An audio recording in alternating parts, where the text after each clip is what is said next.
Hey guys, so there's been an interesting claim by McAfee, one who's not uncommon to cause a little bit of controversy in the crypto space, but he came out on Twitter and basically said that it's time, for him to come out and reveal who Satoshi is. So, he's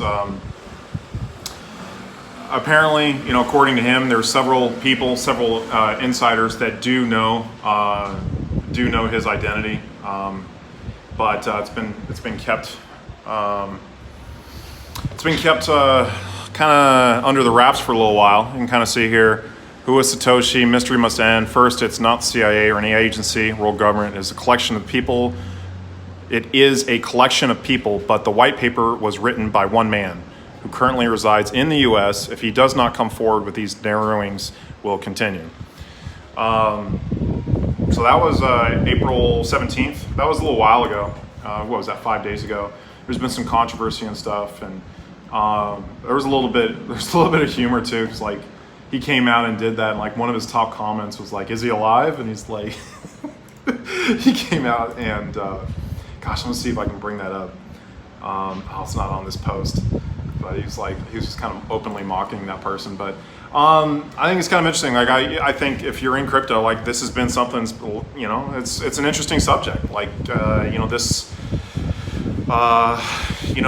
been a lot of, lately, there's, probably the most public guy has been Craig Wright coming out and claiming, and there is a lot of people that have come out and openly basically said he's full of shit.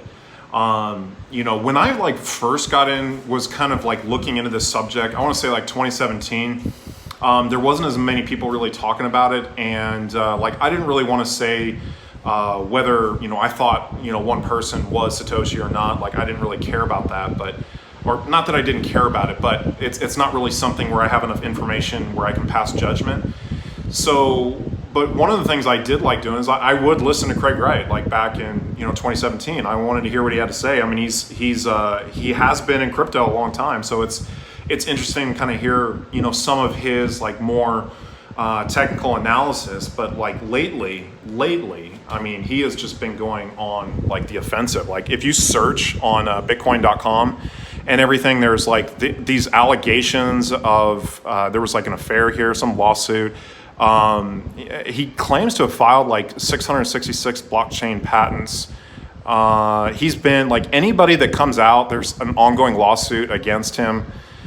There's a lot of craziness behind Craig Wright, and I think a lot of people are just really discrediting him when it comes to that. There's but McAfee really coming out he doesn't. He's come out and done some controversial things. A lot of people were back in 2017. A lot of people were critical of him because he was shilling a lot of different coins. There were even there's memes that were made about him, coin of the week. He would come out and he would talk about a coin, and the coin would pump. So it's hard to say, but I get a lot more enjoyment out of watching McAfee about a lot of different subjects. I would put a lot more of reputational credit behind him as opposed to Craig Wright, who everybody seems to be dogging on these days. So it's funny. The one guy there was some rumors of this David Schwartz guy. I don't really know a whole lot about him. This is his Twitter. He's the chief technical officer of Ripple, and that's the picture that's on the thumbnail. So I don't know a whole lot about the guy, but he's got a pretty massive following on Twitter.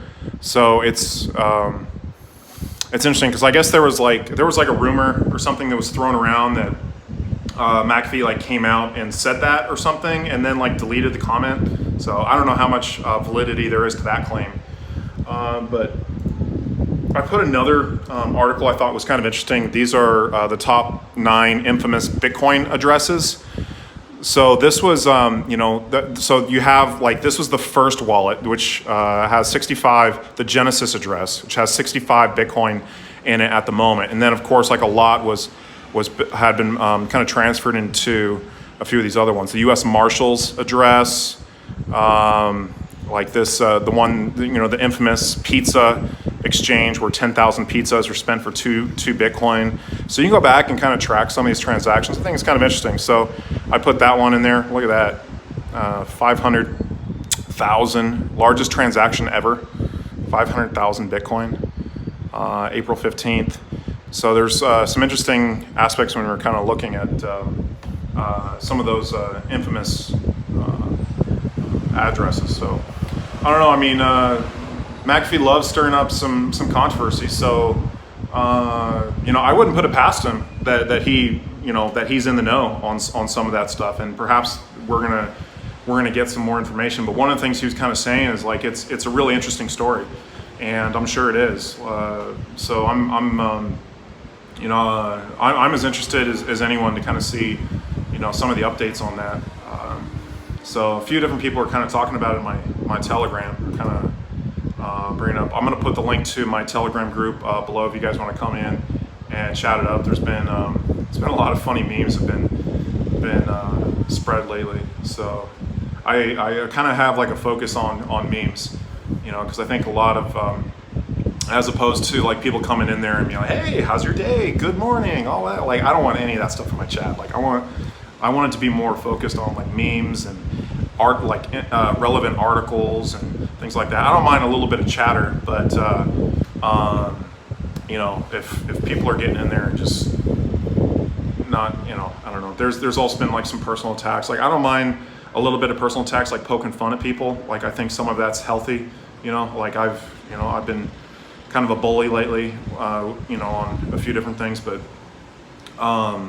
when it's just kind of like, when it's kind of getting in where it's a little bit too personal, like I don't really allow that.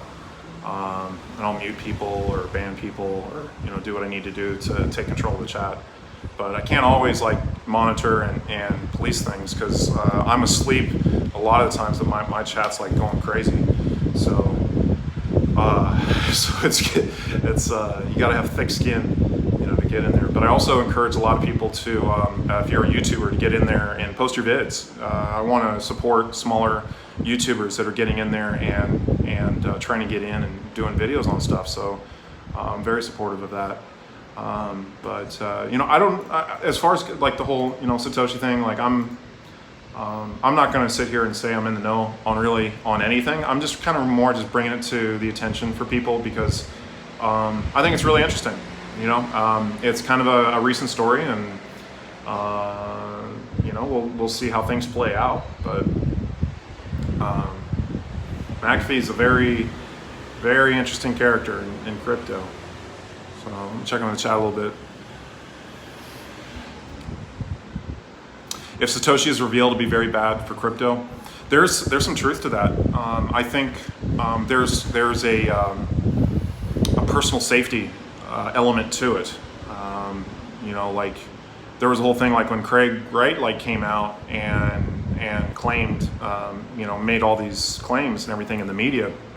A week later, everything was getting raided, by the Australian tax authorities and whatnot. So like they just really kind of came after him, and there's definitely a dark side to crypto that's getting more and more apparent. Like I've been kind of dealing a little bit with that with some of the recent harassment and doxing of YouTubers that are showing their face on camera.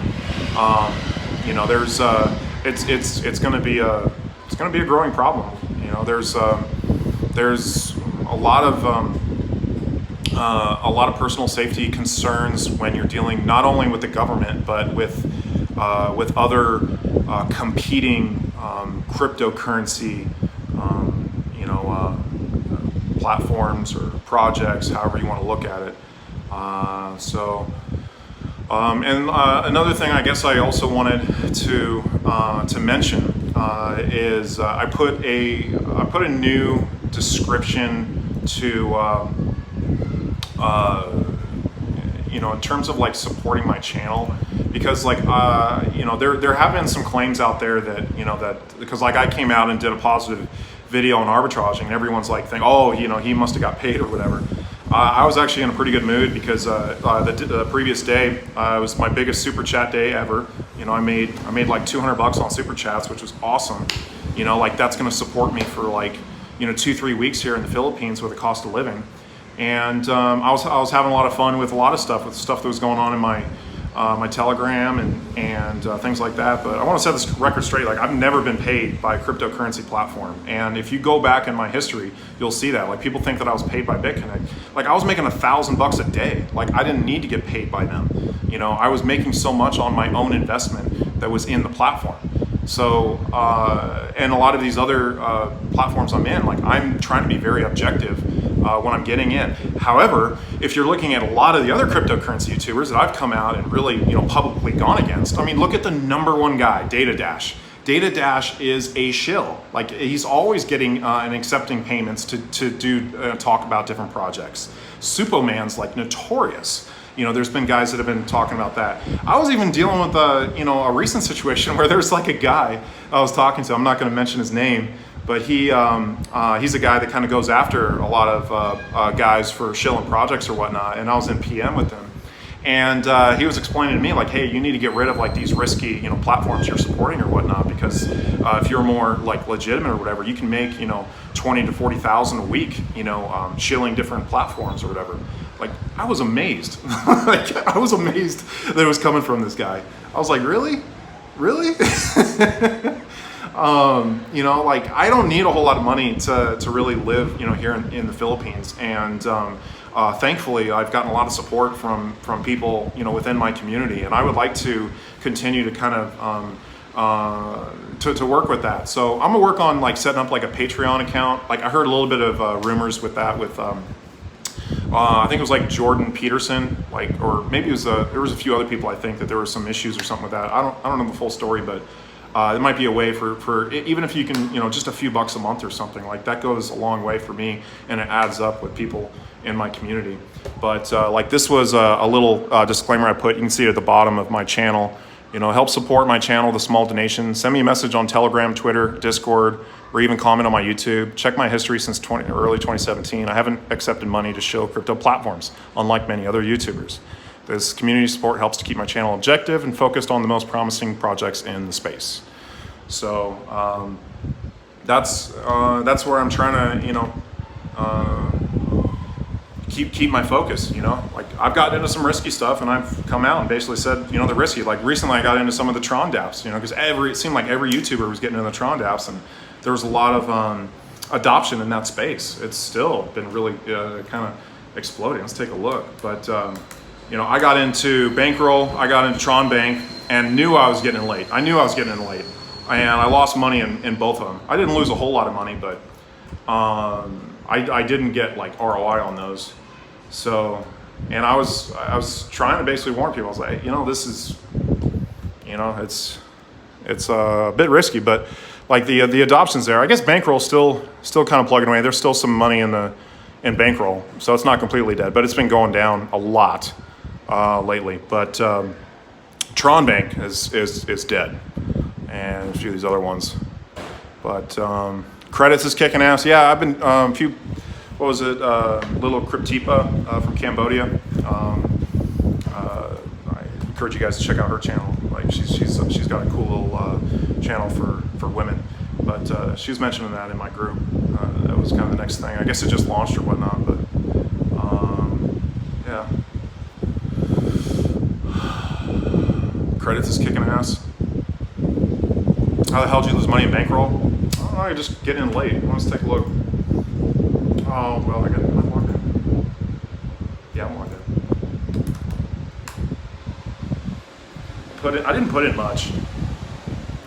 much. But I just got in late, and I don't think I'm going to get ROI. I think I put in like 8,000 or so. Okay. Yeah, so it says total credits. And so like it takes out a little bit. I put in 8,000, and you can see like I've pulled out like, not even 6,000 yet. So and I guess I got a little bit in there. So I'm not making a whole lot. But let's take a look at the stats page. Sorry, my screen's so dirty. But this was kind of the distributions. You can see like this is just the withdrawals. Like there's nobody depositing. It's all withdrawals. So the contract's just getting drained.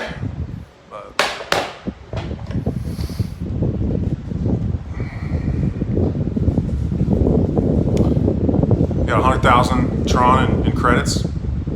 Credits will be better than P3D. I'll have to check it out. I don't know much about it. And someone maybe do a video on it and post it on my Telegram. I'll give it a good watch.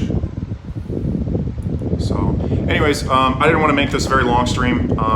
Heading into the city right now, so I'm gonna be hanging out there for a little bit, meeting up with some people, and yeah, that's kind of my plan. So if you're in the Philippines, if you're in Manila and you want to meet up, let me know. Other than that, I'll try to find a good Wi-Fi connection and get on for a good stream. So, all right, guys, appreciate y'all staying online. Catch you guys on the next one.